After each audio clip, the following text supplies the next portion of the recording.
Euphoria season 3 episode 3 వచ్చేసింది. అసలా wedding మాత్రం చాలా ఇంట్రెస్టింగ్గా జరిగింది కదా. ఈ సీజన్ థీమ్ మొత్తం చూస్తుంటే రిచ్ అయ్యే ఆపర్చునిటీస్ని ఎలా క్యాచ్ చేసుకోవాలి, బయటకి కనిపించే లైఫ్ స్టైల్కి అండ్ గడప దాటితే లోపలున్న నిజానికి ఉన్న డిఫరెన్స్ అండ్ స్కూల్ అయిపోయాక అందరి లైఫ్ ఒకేలా ఉండదు అనే పాయింట్ మీద బేస్ అయినట్టు అనిపిస్తోంది. నేట్ అండ్ క్యాసీ పెళ్లి జరుగుతున్నంతసేపు నేట్ చేసిన డాజీ డీలింగ్స్ అండ్ అతను కొట్టిపోయిన అప్పులు ఫైనలీ అతన్ని చుట్టుముట్టేశాయి. అతడు దీనికి చాలా పెద్ద ప్రైసే పే చేయాల్సొచ్చింది. అంతేగాకుండా మధ్యలో క్యాసీ కూడా ఇంజూర్ అయింది. దీనివల్ల ఆమె కూడా ఒక కొలాటరల్ డ్యామేజ్ లాగా మిగిలిపోయింది. అమెరికా హిస్టరీలో జనాలు రిచ్ అవ్వడానికి చాలా మూమెంట్స్ వచ్చాయి, కానీ అదంతా కరెక్ట్ టైమింగ్ మీద డిపెండ్ అయి ఉంటుంది అని రూ చెప్తుంది. సాడ్లీ నేట్కి మాత్రం ఆ టైమింగ్ సెట్ అవ్వలేదు. సరే, ఇక లేట్ చేయకుండా ఈ ఎపిసోడ్ని బ్రేక్డౌన్ చేద్దాం. ఎండింగ్ గురించి డిస్కస్ చేసి నాకేమనిపించిందో షేర్ చేస్తాను. యుఫోరియా సీజన్ 3 ఎపిసోడ్ 3 ఎక్స్ప్లెయిన్డ్ ఇదిగో. ఒక్కసారి ముందే చెప్తున్నాను, ఈ వీడియోలో స్పాయిలర్స్ ఉంటాయి. నేట్ అండ్ క్యాసీ పెళ్లి ఈ ఎపిసోడ్ మొత్తానికి ఒక హైలైట్ అని చెప్పాలి. అసలదో స్పెక్టకల్ లాగా అందరికీ కనిపించింది. క్యాసీ తన ప్రొఫైల్ క్లోజ్ చేసేసి తను ఎప్పుడ్నుండో డ్రీమ్ కండా $50,000 వర్త్ ఫ్లోరల్ అరేంజ్మెంట్ని పెళ్లిలో పెట్టించుకుంది. కానీ ఎపిసోడ్ ఎండింగ్ చూస్తుంటే ఆమె మళ్లీ ఆ పేజ్ని ఓపెన్ చేసేలాగే ఉంది. ఫస్ట్ 2 ఎపిసోడ్స్లో క్యారెక్టర్స్ ఎలా రీఇన్వెంట్ అవ్వాలి అండ్ సక్సెస్ అవ్వాలి అని చూపించారు. కానీ ఈ ఎపిసోడ్ మాత్రం నేట్కి అనుకున్నట్టు హ్యాపీ ఎండింగ్ దొరకదు అని, అతను కోరుకున్నట్టు లైఫ్ లీడ్ చేయలేదు అని క్లియర్గా చెప్పేసింది. ఇంకా అతను కాపాడుకోవాలి అనుకున్న మ్యారేజ్ కూడా మొత్తం ముక్కలైపోయింది. ప్రీవియస్ ఎపిసోడ్లో మనం విన్నాం గదా, నేట్ నాజ్కి డబ్బులివ్వాలి అని. ఆ అప్పు తీర్చకుండా పెళ్లి కోసం మాత్రం ఇలా ఎక్స్ట్రావెగెంట్గా ఖర్చు చేస్తుంటే నాజ్ మాత్రం ఊరికే వదిలేయాడు కదా. అందుకే పెళ్లి దగ్గరకొచ్చి నేట్ దగ్గర అసలు డబ్బులే లేవు అనే నిజాన్ని క్యాసీ ముందు పడేస్తాడు. అది వినగానే క్యాసీకి ఒక్కసారిగా పిచ్చెక్కేస్తుంది. నేట్తో కలిసి ఉండాలా లేదా అనే డౌట్ మొదలవుతుంది. క్యాసీకి పూర్గా ఉండడం అస్సలిష్టం లేదు. నేట్కేమవుతుంది లేదా తనకేమవుతుంది అనే భయం కంటే బయట జనాలు తన్ని బ్రోక్ అంటే డబ్బుల్లేనిది అని చూస్తారేమో అనే బాధ ఆమెకి ఎక్కువైపోయింది. క్యాసీ ఐల్ మీద నడిచి వస్తున్నప్పుడు తన అమ్మ తన పెళ్లి రోజు గురించి చెప్తుంది. క్యాసీ ఫాదర్తో ఆమె గడిపిన లాస్ట్ హ్యాపీ డే అదే అనంటుంది. అది వినేసరికి క్యాసీ మొహంలో ఒక టెన్షన్ కనిపిస్తుంది. తన లైఫ్ కూడా అలాగే అవుతుందేమో అని భయపడుతుంది. మ్యారేజ్ అనేది ఒకసారి చేసిన మిస్టేక్, దాన్నింక ఫిక్స్ చేయలేమో అని వాళ్ళమ్మ చెప్తుంది. ఎపిసోడ్ ఎండింగ్లో క్యాసీ చూసిన తర్వాత మాత్రం నేట్తో ఆమెకిదే లాస్ట్ హ్యాపీ డే అని మనకి క్లియర్గా అర్థమవుతుంది. నేట్ తన్ని ఎత్తుకుని డోర్ దగ్గర వెళ్ళి అంతా నా కంట్రోల్లో ఉంది అని నమ్మిస్తాడు. కానీ అక్కడ లోపల నాజ్ తన హెంచ్మెన్తో రెడీగా వెయిట్ చేస్తున్నాడు. నేట్ని ఎంత ఘోరంగా కొడతారంటే అసలతన్ని గుర్తుపట్టనంత దూరం వెళ్తుంది. ఈ గొడవలో క్యాసీ కూడా ఇన్వాల్వ్ అవుతుంది. ముక్కు నుంచి రక్తం కారుతున్నా, కళ్లల్లో నీళ్లున్నా ఆమె మాత్రం తన మేకప్ పడైపోయిందని, పెళ్లిరోజు మొత్తం వేస్ట్ అయిపోయిందని ఏడుస్తుంది. తన లైఫ్లో బెస్ట్ డే అవ్వాల్సింది పోయి ఇప్పుడొక డిజాస్టర్ లాగా మిగిలిపోయింది అని ఆమె బాధ. అక్కడ నేట్ని లివింగ్ రూమ్ మొత్తం ఈడ్చుకుంటూ వెళ్తున్నా, మెట్లమీద నుంచి పడేస్తున్నా, ఈవెన్ అతని కాలు వేళ్లు పీకేస్తున్నా క్యాసీ మాత్రం పట్టించుకోదు. నాజ్ మొదట్లో నేను నేట్ ఫ్రెండని అని చెప్పి ఇప్పుడు నీ వర్స్ట్ నైట్మేర్లాగా మారతాను అని అన్నాడు కదా, అదిప్పుడు నిజం చేసి చూపించాడు. నాజ్ నేట్ని వదిలేసి వెళ్ళెప్పుడు ఒక మాటంటాడు, కొందరు అమ్మాయిలకి ఆస్తులు వస్తాయి, ఇంకొందరికి అప్పులు వస్తాయి అని. నేట్ ఫ్లోర్ మీద అరుస్తున్న టైంలో క్యాసీతో ఈ మాట అంటాడు. దీనర్థమేంటంటే ఇప్పుడు క్యాసీ నేట్ ప్రాబ్లమ్స్లో ఒక కొలాటరల్ లాగా అయిపోయింది. నేట్ చేసిన తప్పులకి, అప్పులకి ఇప్పుడు తనమీద కూడా ఆ ఇంపాక్ట్ ఉంటుంది అండ్ రీపర్కషన్స్ ఫేస్ చేయాల్సి వస్తుంది. ఎందుకంటే ఇప్పుడు వాళ్లకి పెళ్ళయిపోయింది కదా, సో ఖచ్చితంగా ఆ డేంజర్ క్యాసీ దాకా కూడా వస్తుంది అని నాకనిపిస్తోంది. తన తల్లి లైఫ్లోలాగే ఈ వెడ్డింగ్ డేనే తన హస్బెండ్తో తన లాస్ట్ హ్యాపీ డే అయ్యే ఛాన్సుంది. నేట్కి ఇంకా ఆ లక్ కలిసి రాలేదు. ఆ ఫ్లార్ వల్ల తన కన్స్ట్రక్షన్ ప్రాజెక్ట్ ఆగిపోవడం వల్ల తన టైమింగ్ మొత్తం తప్పింది. ఇప్పుడు క్యాసీ దీంట్లో లాక్ అయిపోయింది. తనకిష్టం ఉన్నా లేకపోయినా నేట్ చేసిన తప్పులకి, తన అబద్ధాలకి క్యాసీ కూడా బాధ్యురాలవుతుంది. ఈ పెళ్లిలో నాకింకొక ఇంట్రెస్టింగ్ పాయింట్ ఏమనిపించిందంటే ప్రతి ఒక్కరూ ఎవర్ని చూడకూడదో వాళ్లనే చూస్తున్నారు. నేటేమో జూల్స్ని చూస్తున్నాడు, మ్యాడీ ఏమో నేట్ని చూస్తుంది. యాక్చువల్లీ ఆ డే మొత్తం క్యాసీ ఆ నేట్ మీదే ఫోకస్ ఉండాలి, కానీ అది ప్లాన్ ప్రకారం జరగలేదు. ఇంకా ఫన్నీ విషయం ఏంటంటే నేట్ లైఫ్లో ఉన్న ప్రాబ్లమ్స్ అన్నీ ఈ ఫ్లవర్స్ వల్లే స్టార్ట్ అయ్యాయి. ఒకటి తన కన్స్ట్రక్షన్ ప్రాజెక్ట్ని డిలే చేసిన ఫ్లారు, ఇంకోటి క్యాసీ అడిగిన ఆ $50,000 ఫ్లోరల్ అరేంజ్మెంట్. ఈ ఎపిసోడ్లో రూని చూస్తే తను ఇంకా తనని తాను రీఇన్వెంట్ చేసుకోవాలని చూస్తుంది. అలామో దగ్గర వర్క్ చేయడం తనకి చాలా బాగా అనిపిస్తుంది. ఎస్పెషల్లీ లారీ దగ్గర పనిచేసినప్పుడు ఉన్నదానికంటే ఇక్కడ చాలా బెటర్గా ఉంది. అలామో దగ్గర తనకి మంచి రెస్పెక్ట్ దొరుకుతుంది. ఈ ఇండస్ట్రీ బయట వాళ్లకి లెజిటిమేట్గా అనిపించకపోయినా తను మాత్రం హార్డ్ వర్క్ చేసి ఒక మంచి పొజిషన్కి వెళ్లాలని హోప్ చేస్తుంది. ఇప్పుడు తను ఫైర్ ఆర్మ్స్ సెల్లింగ్లో ఇన్వాల్వ్ అయింది. ఈ వెపన్స్ అన్నీ అమెరికా స్ట్రీట్స్లో కాకుండా మెక్సికోకి వెళ్తున్నాయనే విషయం తనకి కొంచెం రిలీఫ్ ఇస్తుంది.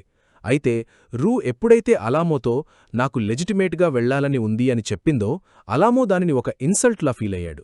తను ఇచ్చిన ఆపర్చునిటీని డిస్రెస్పెక్ట్ చేస్తుందని, తను చేసే పని లెజిటిమేటే అని తిట్టాడు. తను రీఇన్వెంట్ అవ్వాలని అనుకుంది గాని అది తను ప్లాన్ చేసిన వేలో మాత్రం జరగడం లేదు. ఇంకోవైపు లారీకి రూ తిరిగి రావాలని ఉంది అండ్ అలామో మీద చాలా ఫ్రస్ట్రేషన్గా ఉంది. అందుకే అలామో దగ్గరికి మళ్లీ ఒక పిగ్ని పంపింది. కానీ ఈసారి అది డైరెక్ట్గా క్లబ్కి వెళ్లడం వల్ల అలామో ఇమేజ్ డ్యామేజ్ అయింది. సో ఇప్పుడు అలామో తన మీద గట్టిగా రివెంజ్ తీసుకోవాలని ఫిక్స్ అయ్యాడు. అలామో తనకి మోస్ట్ ఇంపార్టెంట్ అయిన దానిని తీసుకుని రివెంజ్ ప్లాన్ చేశాడు. అదే తన ప్యారెట్ పాలడిన్. రూ ఎప్పుడైతే లారీని కలవడానికి వెళ్ళిందో తనతో పాటు బిషప్ కూడా వెళ్లాడు. బిషప్ ఆ వాటర్లో ఏదో కలిపాడు. దానివల్ల ఆ బర్డ్ చచ్చిపోయింది. స్టూవర్ట్ నిద్రపోతున్నప్పుడు వీళ్లు వెళ్ళిపోయిన తర్వాత ఆ బర్డ్ చనిపోవడం జరిగింది. సో లారీ నిద్రలేచి చూశాక సీన్ మొత్తం మారిపోతుంది. అసలు మామూలు రచ ఉండదు. తను ఖచ్చితంగా ఇప్పుడు అటాక్ మొదలుపెడుతుంది. రూకి ఒక రంగా స్ట్రైక్ ఇట్ రిచ్ అనే ఆపర్చునిటీ దొరికింది. కానీ దీంతోపాటు వచ్చే డేంజర్ కూడా మనం చూస్తున్నాం. ఈ ప్రాసెస్లో ఎప్పుడైనా ఏ రోజైనా ఏదో ఒకటి తప్పు జరగొచ్చనే థ్రెట్ లెవెల్ మనకి కనిపిస్తుంది. ఎగ్జాక్ట్లీ ఎపిసోడ్ ఎండింగ్లో ఇదే చూస్తాం. తను లారీ దగ్గర నుండి డ్రైవ్ చేసుకుంటూ వస్తున్నప్పుడు సడన్గా డీఈఏ వాళ్లు ఆపుతారు. అలామో చెప్పినట్టు తనకి లెజిటిమేట్ లైఫ్ వచ్చిందనుకుంది.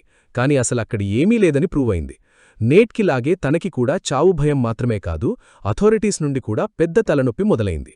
ఇప్పుడు తను డీఈఏకి దొరికిపోయింది కాబట్టి ఈ సిచ్యువేషన్ నుండి తను ఎలా బయటపడుతుందో మనం చూడాలి. మిగిలిన అందరికంటే రూ ఒక్కతే తన లైఫ్లో స్ట్రైక్ ఇట్ రిచ్ అనే ఆపర్చునిటీని నిజంగానే క్యాచ్ చేసినట్టు అనిపిస్తుంది. తను మొదట్లో ఆర్ట్ స్కూల్లో చాలా స్ట్రగుల్ అయ్యేది. కాని ఎప్పుడైతే తన టైంని వేరే వాళ్లకి సెల్ చేయొచ్చు అని రియలైజ్ అయిందో అప్పట్నుండి మంచి డబ్బులు సంపాదించడం స్టార్ట్ చేసింది. స్టార్టింగ్లో చాలామంది క్లయింట్స్ ఉన్నా లాస్ట్కి ఎలిస్ అనే ప్లాస్టిక్ సర్జన్ దగ్గర సెట్ అయింది. ఆయనకి ఫ్యామిలీ ఉన్నా కూడా జూల్స్ ఉండే అపార్ట్మెంట్ రెంట్ మొత్తం ఆయనే పే చేస్తున్నాడు. దీనికి బదులు జూల్స్ మంత్లో కొన్నిసార్లు ఆయన్ని కలిస్తే చాలు. తను ఆయనకి ఒక డర్టీ లిటిల్ సీక్రెట్ లాగా ఉన్నా కూడా తను కోరుకున్న లైఫ్ స్టైల్ దొరుకుతుంది కాబట్టి తనకది ఓకేనే. తను ఒంటరిగా ఉన్నప్పుడు కంఫర్టబుల్గా బతకచ్చు అంటే ఇలా షాడోస్లో ఉండడానికి తను రెడీగా ఉంది. అసలు ఈ ఎపిసోడ్లో ఈ 3 స్టోరీస్ని చూస్తే లెజిటిమసీ అంటే ఏంటి అనేదానికి ఒక కొత్త డెఫినిషన్ దొరుకుతుంది. నేటేమో ఒక లెజిటిమేట్ బిజినెస్ చేస్తూ క్రిమినల్స్ దగ్గర అప్పు తీసుకుంటున్నాడు. రూ ఏమో డైరెక్ట్గా క్రిమినల్స్తో కలిసి వర్క్ చేస్తుంది. అండ్ జూల్స్ ఏమో తన రెంట్ కోసం తనని తాను సెల్ చేసుకుంటుంది. దీంట్లో ఏదీ ట్రెడిషనల్ కాదు. అండ్ హైస్కూల్ నుండి బయటికి వచ్చినప్పుడు వీళ్లు ఎవరూ కూడా ఇలా అవుతుందని ఎక్స్పెక్ట్ చేసి ఉండరు. సో దీనివల్ల మనకి ఒక క్వశ్చన్ వస్తుంది. ఫైనాన్షియల్గా మంచి గెయిన్ ఉన్నప్పుడు ఏదైనా ఇల్లెజిటిమేట్ పని చేసినా మనం హ్యాపీగా ఉంటామా? జూల్స్ నేట్ వాళ్ల ఫాదర్తో మాట్లాడుతున్నప్పుడు ఆయన చెప్తాడు, హైస్కూల్ అనేది లైఫ్లోనే బెస్ట్ టైం అని. రూ మైండ్ సెట్ కూడా అలాగే ఉంటుంది. కానీ జూల్స్ మాత్రం దానికి ఆపోజిట్గా థింక్ చేస్తుంది. జూల్ సిచ్యువేషన్ చూస్తుంటే తనకి కూడా ఏదైనా బ్యాడ్ జరుగుతుందేమో అని నాకు డౌట్గా ఉంది. నేట్ ఆల్రెడీ తన యాక్షన్స్ వల్ల రీపర్కషన్స్ ఫేస్ చేయడం మనం చూశాం. రూ అండ్ జూల్స్ కూడా ఈ సీజన్లో ఎప్పుడో ఒక దగ్గర తలనొప్పులు ఫేస్ చేస్తారని నాకనిపిస్తుంది. అదే మెయిన్ పాయింట్ ఇక్కడ. మనం ఎప్పుడైతే ఒక నాన్ ట్రెడిషనల్ లేదా ఇల్లెజిటిమేట్ పని చేస్తామో ఆ ఇండస్ట్రీని షాడోస్లో ఉంచే ఆ ఫ్యాక్టర్సే ఎప్పుడో ఒకప్పుడు బయటకొచ్చి మనకి రియాలిటీ చెక్కిస్తాయి.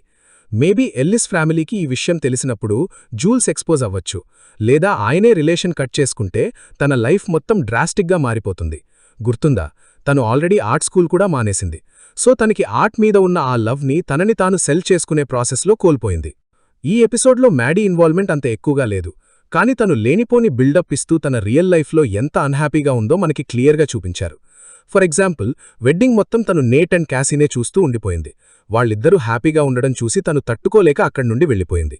తను ఒకప్పుడు ఎంతో లవ్ చేసిన ఇద్దరు వ్యక్తుల్ని, అంటే తన former best friend and ex boy ఫ్రెండ్ని అలా చూస్తూ ఉండిపోయింది. ఒకప్పుడు తనకి ఎంతో ఇష్టమైన వాళ్ళు ఇప్పుడు తన లైఫ్లో గోస్ట్స్ లాగా అయిపోయారు. వాళ్ళిద్దరూ కలిసుండడం వల్ల మ్యాడీ తనకి దగ్గర ఉన్న ఇద్దరు ఫ్రెండ్స్ని కోల్పోయి పెద్ద ప్రైజే పే చేసింది.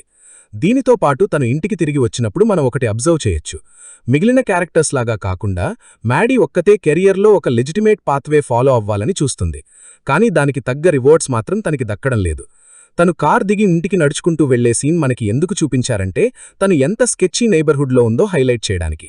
ఇప్పుడు జరుగుతున్న పరిణామాల వల్ల క్యాసీకి నేట్ నుండి ఇండిపెండెన్స్ కావాలి అని అనిపిస్తే మాత్రం మ్యాడీనే క్యాసీని మేనేజ్ చేయడం స్టార్ట్ చేస్తుంది. దీనివల్ల వీళ్ళిద్దరి లైఫ్స్ మొత్తం చేంజ్ అయ్యే ఛాన్స్ ఉంది. నాకైతే ఈ ఎపిసోడ్ నిజంగానే చాలా బాగుందనిపించింది. అసలు ఆ వెడ్డింగ్ సీన్ మాత్రం హైలైట్. టెన్షన్ అండ్ డ్రామాతో పాటు మంచి కామెడీ కూడా పండింది. క్యాసీ మెటీరియలిస్టిక్ నేచర్ చూసి నాకు భలే నవ్వొచ్చింది. తను ఏడుస్తుంది ఎందుకంటే నేను పవర్ అయిపోతానా అని, ఇంకోటి తన మేకప్ పాడైపోయిందని. ఆ క్రయింగ్ సీన్ మాత్రం చాలా ఫన్నీగా ఉంది. ఈ ఎపిసోడ్ మొత్తం డార్క్ టోన్లో ఉండడం నాకు బాగా నచ్చింది. ఈ సీజన్లో ఇప్పటివరకు ఇంత డార్క్ ఎపిసోడ్ రాలేదు, కానీ దీంట్లో మాత్రం ఆ ఎమోషన్ని గట్టిగా చూపించారు. ఫస్ట్ 2 ఎపిసోడ్స్తో పోలిస్తే డైరెక్షన్ మొత్తం చేంజ్ అయింది. హానెస్ట్లీ ఎండింగ్లో నేట్ని చూస్తే చాలా దారుణంగా ఉన్నాడు. నజ్ అండ్ తన హెంచ్మెన్ మాత్రం నిజంగా భయపెట్టారు. వాళ్ళు వాళ్ళ రోల్స్ని పర్ఫెక్ట్గా చేశారు. వెడ్డింగ్ కామెడీ ఒక సైడ్ ఉంటే బిషప్ కోల్డ్ నేచర్ కూడా చాలా ఫన్నీగా అనిపించింది. లారీలాగే తను కూడా ఎమోషన్లెస్గా ఉంటాడు, కానీ స్టైల్ వేరు. పాలడిన్ విషయంలో దొరికిపోయే టైంలో తను మేనేజ్ చేసిన విధానం మాత్రం గ్రేట్ రికవరీ. ఈ సీజన్ కొంచెం డిఫరెంట్గా ఉన్నా ఈ డైరెక్షన్ మాత్రం నాకు నచ్చుతుంది. ఎడ్యుకేషన్ తర్వాత లైఫ్ని నావిగేట్ చేయడం, సక్సెస్ కోసం ఉండే ఆ హంగర్ అండ్ దానివల్ల పే చేసే పర్సనల్ కాస్ట్, ఇవి చాలా ఇంట్రెస్టింగ్గా ఉన్నాయి. సీజన్ గ్యాప్ వల్ల ఈ టైమ్ లైన్ కూడా కరెక్ట్గా సెట్ అయింది. ప్రతి ఒక్కరి జర్నీ యునీక్గా ఉంటుందని ఈ సీజన్ చాలా బాగా చూపిస్తుంది. ఈ ఎపిసోడ్లో ఎరిక్ డేన్ పర్ఫార్మెన్స్ ఇంకా ఎక్కువగా ఉంది. ఈ సీజన్లో తను స్క్రీన్ మీద ఉన్నప్పుడల్లా ఆ సీన్స్ గట్టిగా హిట్ అవుతున్నాయి. ఎందుకంటే రియల్ లైఫ్లో తను ఇప్పుడు మన మధ్య లేడనే విషయం మనకి తెలుసు. లాస్ట్ వీక్ లాగే ఈ పర్ఫార్మెన్స్లో కూడా కొంచెం కామెడీ టచ్ ఉంది అండ్ అసలు క్యారెక్టర్ని తోపుగా పర్ఫార్మ్ చేశారు.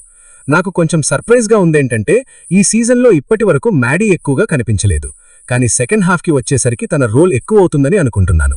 క్యాసీ అండ్ నేట్ స్టోరీలో తను ఎలా ఇన్వాల్వ్ అవుతుంది అనే విషయం చూడాలి. I'm really excited for that. నేను ఇప్పటికీ అదే మాట మీద ఉన్నాను. ఈ షో ఎండ్ అయ్యేలోపు నేట్ తన దగ్గర ఉన్నది మొత్తం కోల్పోతాడు. తన wealth, business, status, friends and లాస్ట్కి తన వైఫ్ కూడా. ఒకవేళ నజ్ ఫిక్స్ అయితే నేట్ ప్రాణాలు పోయినా ఆశ్చర్యం లేదు. నేట్కి ఒక డార్క్ ఎండింగ్ ఉంటుందని నాకు ఫిక్స్గా అనిపిస్తుంది. నిజం చెప్పాలంటే చాలామంది క్యారెక్టర్స్కి అలానే అయ్యే ఛాన్స్ ఉంది. వీళ్ళెవరూ కూడా ట్రెడిషనల్ వేస్ ఫాలో అవ్వట్లేదు. నేను ముందే చెప్పినట్టు అలా చేసినప్పుడు మనం ఖచ్చితంగా ఒక ప్రైస్ పే చేయాలి అండ్ రిస్క్ ఫేస్ చేయాలి. నెక్స్ట్ వీక్తో సీజన్ హాఫ్వే మార్క్కి వచ్చినట్టే. పేసింగ్ మాత్రం చాలా బాగుంది. దీనంతటి మీద క్యాసీ రియాక్షన్ ఎలా ఉంటుంది అండ్ రూ ఈ సిచ్యువేషన్ నుండి ఎలా బయటపడుతుంది అని నేను చాలా ఈగర్గా వెయిట్ చేస్తున్నాను. సో ఇదండి euphoria season 3 episode 3 ending explanation.